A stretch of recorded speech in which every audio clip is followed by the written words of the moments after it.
Everyone, good morning, good afternoon, and welcome to our live webinar Buying a Business Workshop series.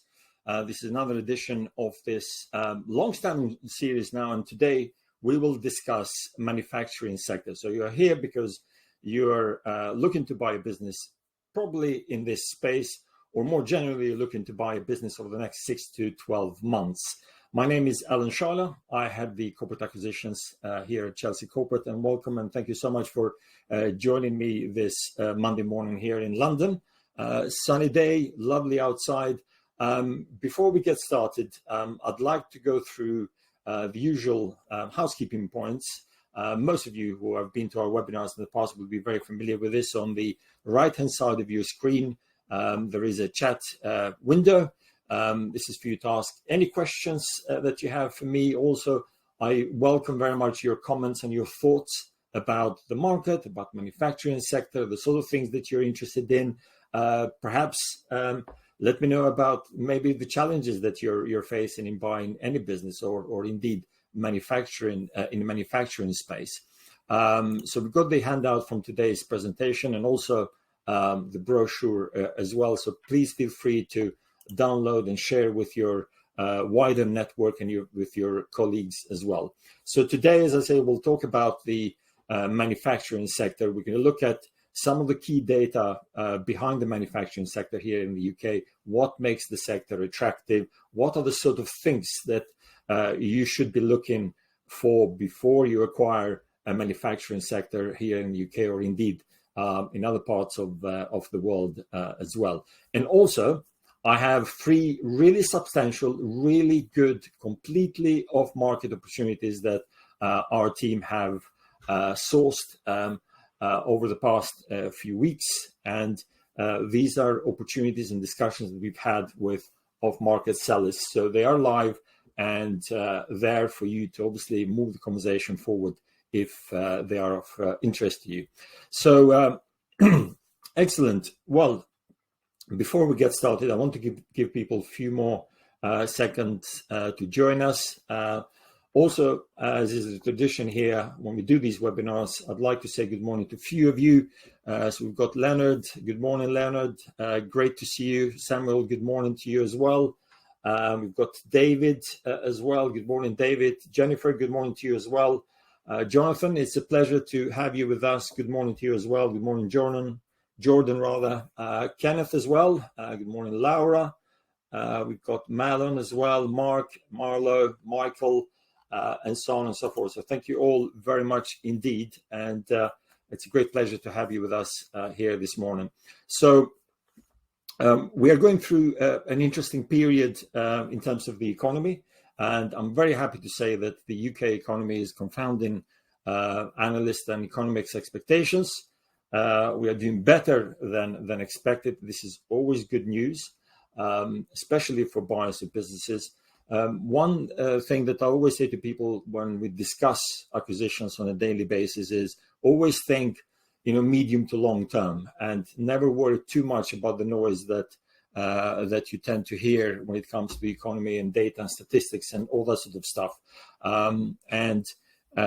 That's really the message as far as the buyers of manufacturing businesses are concerned as well. Always take a long-term view. And actually, when you look at the manufacturing sector, that is one of the key strengths where you're able to plan longer term. Okay, so I think we better get started. So welcome once again. My name is Shala. I head the corporate acquisitions here at Chelsea Corporate. So we will look at the UK manufacturing sector, some of the latest data, and then we will look at some of the key things to really take into account before you buy a business in this space. And also some are, what are the main elements, really attractions for buying a business in this space. We'll also discuss a few live opportunities and also how Chelsea Corporate helps buyers of businesses in this space. We also have the Turnaround Angels Club, which is really popular with those who are sector agnostic. And I'll tell you a little bit more about that later on. And we'll open up for Q&A at about 11 o'clock. So let's have a look at some of the main data related to the UK manufacturing sector. Now, in the 1970s, this sector was about 25% of GDP. So it was a large proportion of the gross domestic product of the UK. And that is not the case today, but still, UK is the ninth largest manufacturing nation in the world. And latest data show that the sector accounted for about 9.7% of the UK economy. And about 7.3% of jobs are in the manufacturing sector. It's still a very large and very important contributor of exports, in fact, 45%, and it represents about 69% of the business R&D and 13% of business development. So it's really, really important.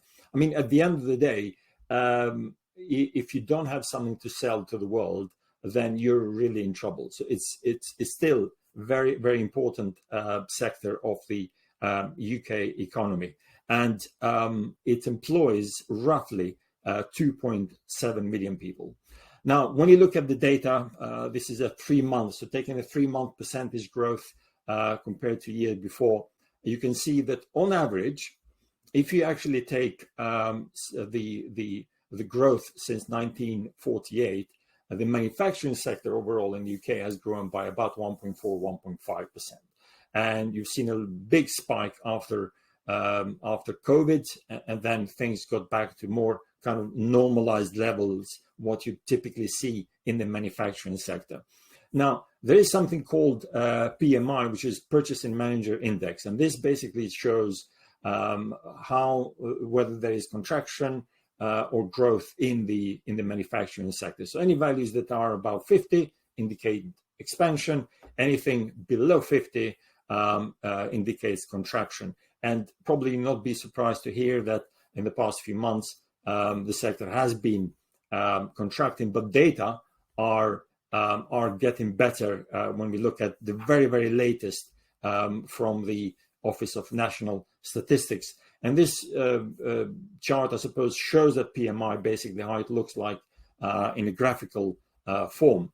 If you look at some of the longer trends for the UK manufacturing sector, and the data go as far back as January 1948, you can see that there is gradual incremental growth in the manufacturing sector. You will notice here in this chart that there was a massive drop when effectively everything halted, ground to a halt during COVID, but obviously there was a sharp rebound as we saw in the previous charts, and now things are back to the normalized trend, if you like. Thank you so much, by the way, for your comments and your thoughts. Please keep them coming, and also your questions as well. I'm really looking forward to that. Tell me a little bit about what sort of manufacturing sector you're looking to acquire. Why do you think manufacturing sector is interesting for you as well, and what makes it so attractive? I'd love to hear your thoughts on that as well. And also, please feel free to download our handout as well and share with your colleagues as well. Okay, so what makes for an attractive manufacturing sector? This is a question that I've asked everyone. I've asked my colleagues. I've done a survey, and although the results are not very scientific, there are some common denominators that come through when it comes to manufacturing sector. So first of all, again, I'm looking at this from buyer's perspective. What makes it attractive from your perspective? Effectively, they are asset heavy. So these are businesses that have machinery, have land, equipment, warehouse, etc. So it's asset heavy business. And this is important because it's relatively easier to finance, raise funding essentially against the balance sheet, against these assets. So that's why it's one of the crucial aspects, I think, in my view, when it comes to buying a business. They are asset heavy and easier to finance, and hence easier to acquire as well. And we've done a lot of deals in this space over the past few years. And in fact, when we look at the key sectors where we are most engaged with clients, with our buyers, and we are pure buy side, manufacturing sector is certainly in the top 3. Precision engineering, another area which is seeing good growth.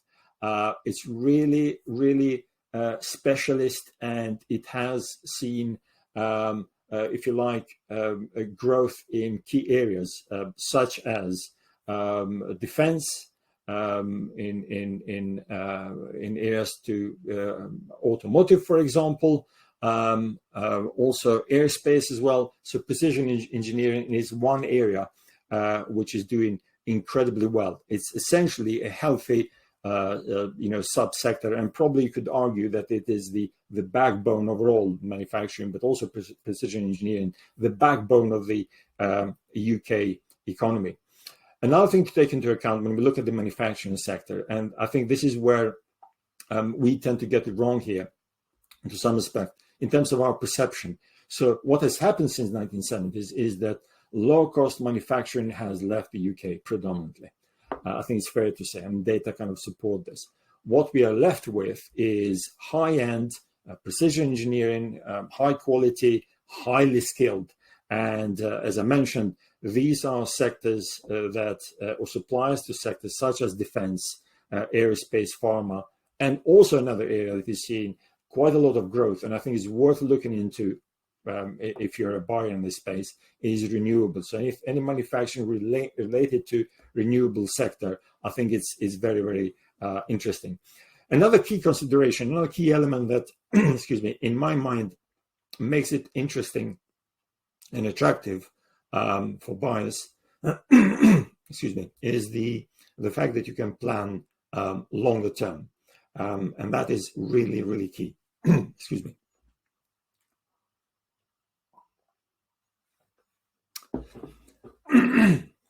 By the way, Michael, thank you very much for your comment and your question there. Michael is saying that services have grown quicker since the 80s. One of the reasons why the sector has declined as a percentage of the whole economy. Absolutely correct, Michael. We have become a services industry.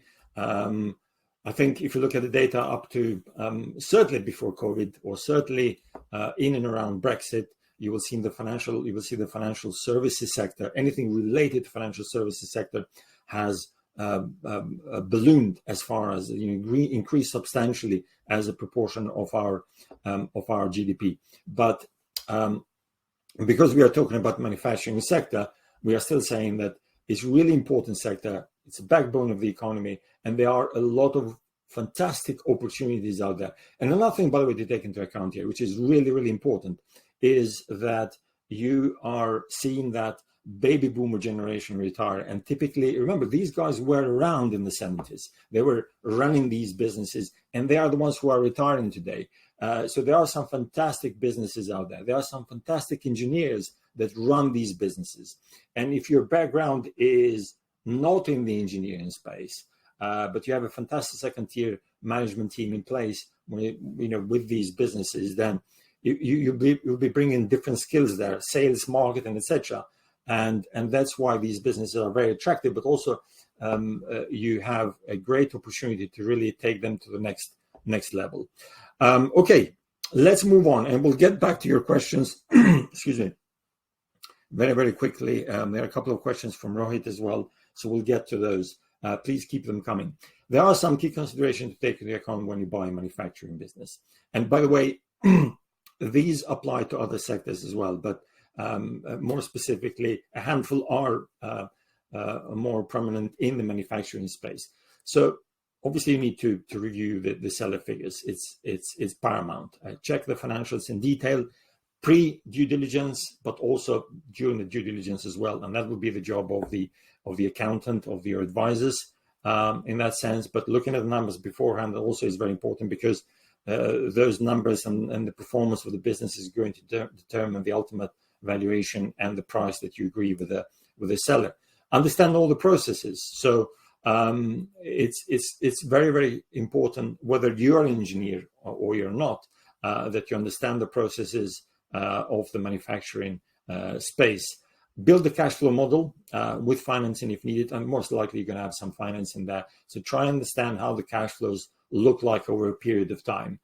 Take into account, obviously, depreciation, because as we said, these are asset-heavy businesses, typically in the manufacturing space. What guarantees are given? This is important. Check what guarantees are given and how long for. Customer base is another important element to take into account. I think customer base is important in every business that you're looking to buy, in any sector, but the more diverse, the better. I think after Brexit, and also obviously after COVID, it's very important in my view that you have a diverse client base, not just diverse in terms of the sectors, but ideally in terms of geography as well. When you sell something within the UK, let's say, you're ultimately confined to the growth rate of the country. So look for opportunities abroad, look for opportunities, let's say in Europe or Asia, that business has access to. Couple of other things to take into account. These are actually big things, very, very important things as well. So get yourself up to date with this. Talk to your accountants with regards to the R&D costs, for example, the tax breaks associated with this.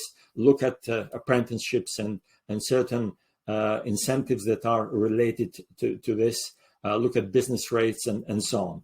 Due diligence is very, very important. Company valuation is very important.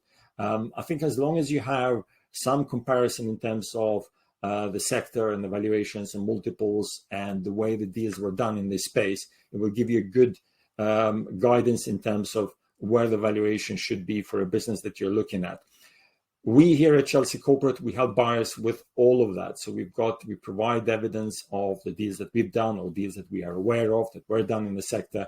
And this is really important during the negotiation phase because it brings parties together and improves your chances of you agreeing on a deal. Other things to take into account are fairly obvious: the contracts, health and safety issues, employee skills as well. Employee skills, I think, is a very, very important area.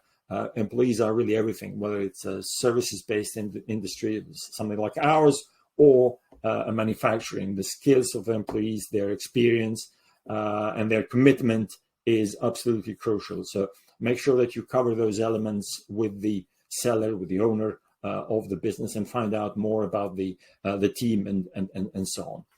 Okay, quite a few questions. I have some really good opportunities I want to share with you. So let's maybe take one question. Rohit is asking, what are your thoughts on food manufacturing sector in the UK?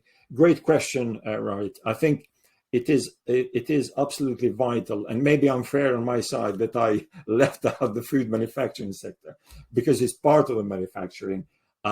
It's absolutely exploding. There is no doubt about it, and it's very, very important. The way to look at the food manufacturing sector is that it's generally quite defensive. It's a defensive, sector. We all need food. We are consuming more of it. I think it's fair to say. So it is a very, very important sector. And UK economy has some outstanding businesses in the food manufacturing space. From crisps to chocolates to you name it. The one thing that I would say about it is valuations are quite firm and stable in this space, simply because it is seen as a more defensive sector. And actually, I'm aware of one or two opportunities, Rohit, that I'd love to discuss with you after the webinar in this space. So I'm looking forward to have a conversation with you on that. And yes, there are tax breaks. I think you need to have a conversation with with accountants, with your accountant. I'm happy to obviously explore that further with you. But generally, tax breaks when it comes to businesses, not just in the manufacturing sector, but in other sectors as well. Worth looking into that.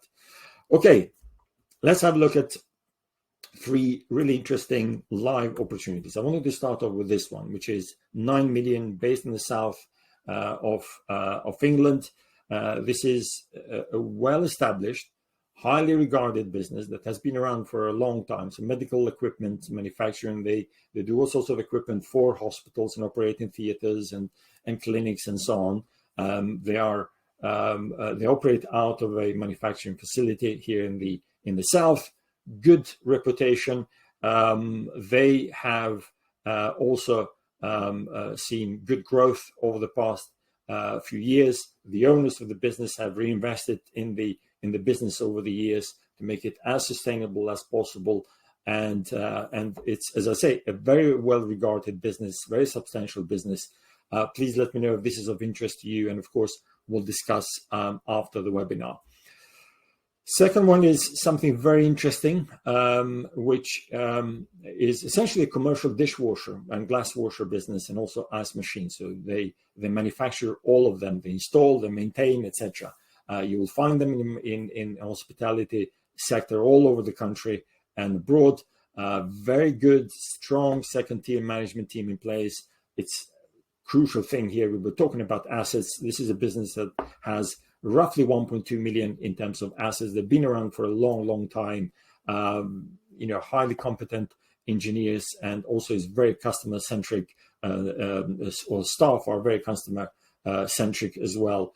And as I mentioned, they work predominantly in hospitality sector, from hotels to pubs to restaurants and so on. Okay, excellent. More questions. I'll get to those very quickly. One more that I wanted to share with you. This is a £15 million last declared turnover business based in London. It's a manufacturer of biodegradable, compostable bags and films, and also disposable polythene aprons. This is a business that was set up back in 1994. We've got a large, customer base, from blue chip companies to local authorities and so on. Again, strong second-tier management team in place, heavy assets based business as well. You can see that there's been some considerable growth over the past couple of years and so on. There are two shareholders in the business. They're looking to retire, happy to stay for a handover period. So again, if you're interested in business like this, please do let me know, and we'll have a conversation after the webinar. But as I mentioned earlier, this is an area that we've done a lot of work on behalf of our clients, and we are aware of other opportunities in this space. So I'd love to see what your plans are for this sector. Okay, briefly, we'll get to questions very quickly. For those of you who are joining us for the first time today, thank you so much. It's a pleasure to have you with us. We are pure buy-side M&A advisory firm. We sit at the center of your acquisition, if you like, plan. And we support you from deal origination to deal execution. We give you access to off-market opportunities. What you see, for example, in this chart is that typically only a small percentage of opportunities that are available on the market. So it's a very small percentage. We've got a large database of more than 12,000 off-market sellers. However, the action really is off-market, and we give you access to the opportunities that we don't know they exist, you don't know they exist, but we will find out by doing that off-market search for opportunities based exclusively on your acquisition criteria. This is the process in a nutshell. This is what we deploy on a daily basis, proactively, when we work with our clients. So once we complete the onboarding, we understand your acquisition criteria in detail in a call with our research team and our head of transactions. And based on that, we take your criteria to the market and find opportunities that are appropriate for you. But crucially, and more importantly, the real work really starts once we find these targets, and we support you with the process throughout by making offers, helping to obviously negotiate the price for the business. We give you exclusivity of the heads of terms. We project manage the due diligence process and hold the deal together all the way to completion to make sure the deal is complete and complete on time. And throughout this process, which typically takes about 6 to 8 months to from beginning to end, we generate more opportunities for you so that you've got that constant flow of targets, no matter at what stage you are in the process. So if you're looking to acquire a business over the next 6 to 12 months, I'd love to have a conversation with you and see how we can help and what we can find for you right now. Okay, I mentioned Turnaround Angels Club. It's been incredibly popular with buyers who are sector agnostic. So just to be clear, what you get here is 6 months access to all turnaround deals. And they can be in any sector from as low as 100,000 in terms of revenue all the way to 50, 60 million pounds. Legal fees and our success fees are paid only on successful deal completion. We will also assign you a senior D leader to support you with the process throughout. I don't know of a better value product out there in the market. There is a 3,600 sign-up fee, one-off, that is. There is a discount for our existing clients. So if this is for you, I've got one slot available for February. I'd love to give it to you. Let me know after the webinar and we'll get you started on this, and you'll receive opportunities as early as tomorrow. Okay, our next live webinar is going to be on IT sector, so managed service providers. It's another sector that is incredibly popular with buyers. It's again one of those sectors where we've done a number of deals and helped a number of buyers acquire in this space. It's a sector that we know incredibly well. We have a number of opportunities in this space that I'd love to discuss with you. And also I'd like to share with you why this space is so attractive and what makes it so attractive for buyers, for businesses. So I hope you can join me for that. This is on the 27th of February at the usual time of 10:30 a.m. Okay, let's pick up on a couple of questions. Paul is asking, what are the current multiples for industrial sector, i.e. injection molding and precision engineering sector, for example? Great question, Paul. I think the straight answer to that is, if you look at injection molding, I think it's very attractive business. It's very attractive subsector. You're looking at 2 to 4 in my view. This is my personal opinion, also what we've kind of seen more recently. There is a caveat there. Of course there is. Always look at the margins, look at the customer base, all the things that we discussed earlier, because there is a difference between various, plastic injection molding businesses. And the same thing, it applies to precision engineering. I think with precision engineering, multiples are going to be slightly higher because typically what we've seen recently, margins are better there as well. And there are some really outstanding businesses in the precision engineering space. And when you come across a business like that with good margins, with a good customer base, etc., I think it's inevitable that these businesses are going to be more valuable. But what you want to buy, remember, is a good business at a fair price. Someone said this, and I think you know who said that, but you want to buy a good quality business at fair price. And from our perspective, obviously, we'll help you to structure the deal in such a way that it de-risks, to de-risk it as much as possible, but crucially for you to buy really the best business or to do the best deal possible with the opportunity that you have in front of you. Paul will discuss this more after the webinar, but thank you so much for your questions. Michael, thank you for your comment as well with regards to the opportunities. We'll discuss those. Sam as well, thank you so much. There are indeed some good opportunities. I think generally when you look at the manufacturing sector, there are some large businesses out there, certainly more than 1 million. And as I say, we are aware of a few others as well. So I'd love to discuss with you in a little bit more detail and see what we can find and how we can help with the acquisition. Okay. Okay, interesting. Sam is asking about the way we work with our clients, commercials, and so on. Sam, thank you so much for that.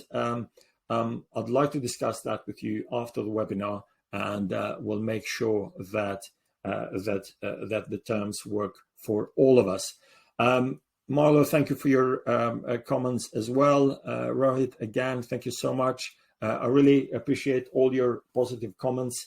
And as ever, I always enjoy your company.